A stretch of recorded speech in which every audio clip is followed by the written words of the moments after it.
Hello and welcome to this Liverpool news roundup here on Anfield Agenda. My name is Conor and I'm going to take you through all of the latest Liverpool news, including more drop points yesterday against Fulham. We're going to go through that game, some of the quotes, and just look at the complete mess that is Liverpool at the moment. We're going to be taking a look at Arne Slot. There's some transfer news around Federico Chiesa, a little bit around Mo Salah, a quote from Jamie Carragher, and a few other bits as well. So please do hit the like button before we get into it. Hit the subscribe button if you're new, and let's jump into it. Opening question of the day. Is Jamie Carragher annoying you? Because he's starting to get on my nerves. Like, some of the stuff around Mohamed Salah was completely uncalled for, and now he's come out with this. He said, with Milos Kerkez, it's like having Darwin Núñez at left back. Now, fair enough, Milos Kerkez has not hit the ground running. He has been improving in recent weeks. Wasn't brilliant yesterday, granted, but I think that's just disrespectful to both players. Darwin Núñez, Premier League winner. Milos Kerkez, best left back in the league last year. Still very young, still finding his feet at Liverpool. And I think that comment is just completely unnecessary, in all honesty. Do you agree with that quote, or are you annoyed about it like me? Because I think it's just unnecessary. Let's start off with the game yesterday then. So James Pearce had this to say about Liverpool yesterday. He said, Arne Slot's Liverpool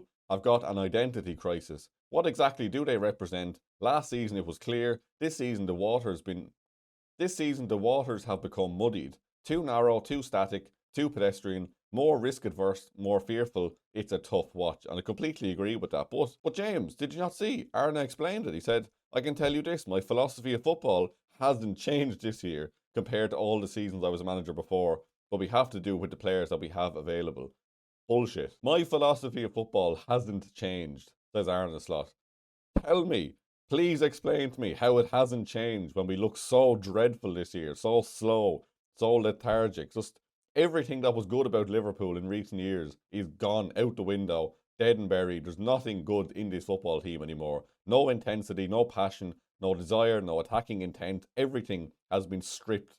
And to hear the manager coming out with this after the game, it's completely baffling. Like, surely he can't even believe this. Like, he was spouting on then about wanting to play 8 attackers as well. Like, I've no idea what he's even on about anymore. It's not good enough. Arna's not good enough. He has to go. He just has to go. Like, it's gone on far too long. 9 games unbeaten, but we've just dropped so many points we don't need to be dropping. Again, yesterday, we just threw away a goal. Like, even when Cody Gakpo scored, I was fairly just sitting here looking at it, and I wasn't celebrating too much because I just had a feeling.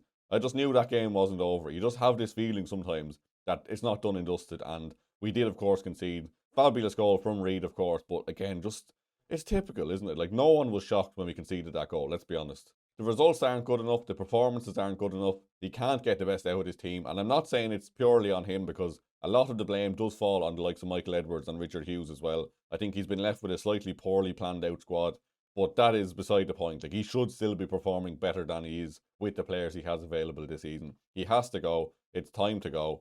Get someone else in. I don't care who. Just get rid of him now. Get someone else in. Steady the ship for the rest of the season. And we go again next year with a long-term plan. Anyway, rant over on that one. Hi there, Conor from the future here. I've just finished recording this video and seen the breaking news that Ruben Amorim has been sacked by Manchester United. That has been confirmed by David Ornstein. Just thought I'd throw this in here. It's not a surprise really, but look, Man United are sacking their manager. Why can't we? He has been failing, so has Arne Slot. I just wanted to put that in there. So Ruben Amorim has been sacked by Man United. Darren Fletcher looks to be the interim manager. Could we see a similar situation at Liverpool where Slot is sacked and someone like Steven Gerrard comes in? I think it could happen, but yeah, Amorim has been sacked. Anyway, back to the past, Conor. Another thing from yesterday's game then, this is quite interesting. So this is from Dale Johnson of BBC, who wrote, Florian Wirtz looked offside, and he was, just. So why was this goal allowed to stand after a VAR review? The explanation centres on the Premier League's continued use of an offside tolerance level, even with semi-automated offside technology now in place. According to the BBC, the Premier League still applies a margin of error designed to account for imperfections in technology, including identifying the precise moment a pass is played. That tolerance means a player can be fractionally offside on the image but still be deemed onside once leeway is applied. Johnson noted that when similar rules were introduced in 21-22, referees estimated it could result in an additional 20 goals a season. Now, I've done some digging, and to the best of my knowledge, it seems like the tolerance level is about 5 centimetres, like so 5 centimetres on the pitch, while in the Champions League, it is 1 centimetre, and There's no doubt whatsoever that Florian Wirtz did look maybe slightly offside. It's really hard to tell. Like, it's hard to, like this piece says as well, it's hard to really pinpoint the moment where the ball has left the player's foot. Even just frame rates with cameras, like, it's hard to get bang on that exact moment. So there's always going to be a tolerance level.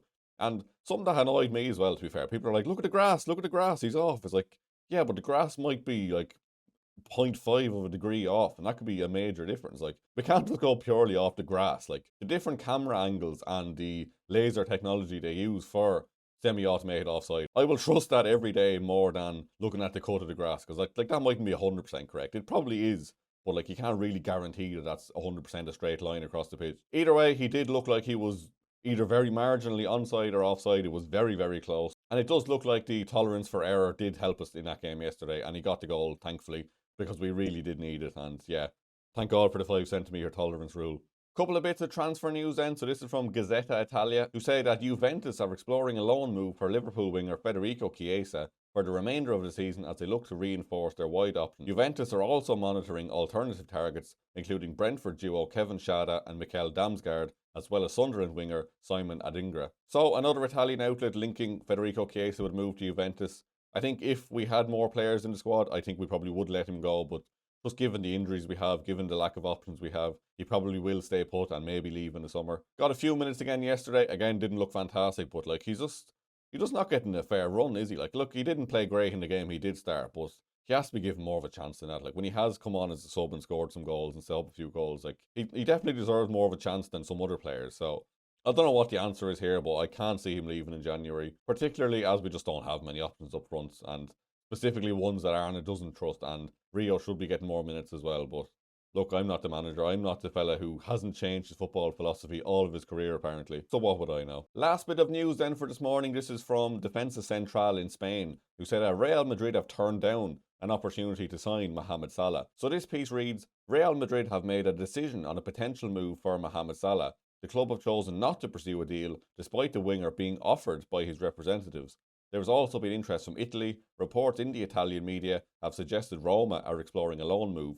Salah earns around €24 million gross per season. For a 6-month loan, Roma would need to cover at least €12 million in wages. That figure has complicated any progress. The same issue applies elsewhere, according to Defensa Central. Real Madrid had an approach from Salah's camp, however the club quickly ruled out the idea. The report states that Madrid consider the cost of a loan deal to be excessive. The loan fee and wages are too much for a 6-month stay for the Los Blancos. Defensa Central has also claimed that Salah's agents are offering him to several clubs across Europe. Despite that, Madrid have shown no interest in moving forward.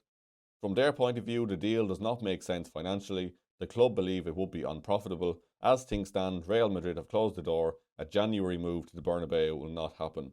I don't think any of us expect him to go to Madrid, in all honesty, and I don't believe this report for a second. Like, I fully believe that Mo Salah's representatives will be looking around to see what his options are, given his future is up in the air a little bit, and we're not really sure what his long-term future at Liverpool looks like, if there even is a long-term future. But I don't think he's going to leave in January. I think when he does come back from AFCON, I think he will just get more game time in the team again. Like, we haven't seen much come out since he went to AFCON. We were wondering, like, would there be a few interviews? Would there be leaks to the media and stuff? It has been relatively quiet, to be fair. I haven't seen a huge amount around it. So hopefully when he comes back, they can just get through this short term. Maybe he leaves in the summer, and I'm sure his agents will be sounding out other clubs around Europe for then, but I just don't see him leaving in January. Similar to Federico Chiesa as well, I just don't think we have enough options to let him go. Like, even if Arne Slot doesn't want to play him, I think he will be forced to, because we don't have options. Mohamed Salah is a superstar. He's gone away now and we're not looking any better. So it's not like he can even say, well, Salah's not been playing for the last 6, 7, 8 games and now we're looking really good. 6, 7, by the way, of course, I had to get that one in there. So he can't even look at the results and go, like, I was right to drop him. The team is better now. He's not getting back in the team. We're going to sell him in January. There's no logic to that whatsoever. He has to play when he comes back. And if you're asking me, Mo Salah stays at Liverpool longer than Arne Slot as it currently stands. That's all from me this morning anyway. Please do let me know what you made of those news stories. Do you think Chiesa will leave in January? Do you think Mo Salah will leave in January? Do you agree with Jamie Carragher's statement? Do you think Florian Wirtz was offside or onside? And would you keep Arne Slot at the club any longer? Because I have to say, I wouldn't give him another hour at the club, let alone the rest of the season at this point. Like, it's just shambolic is the only word. It's beyond words at this point. Please do hit the like button before you head out. Hit the subscribe button if you're new. Thank you very much for watching, and I'll see you very soon.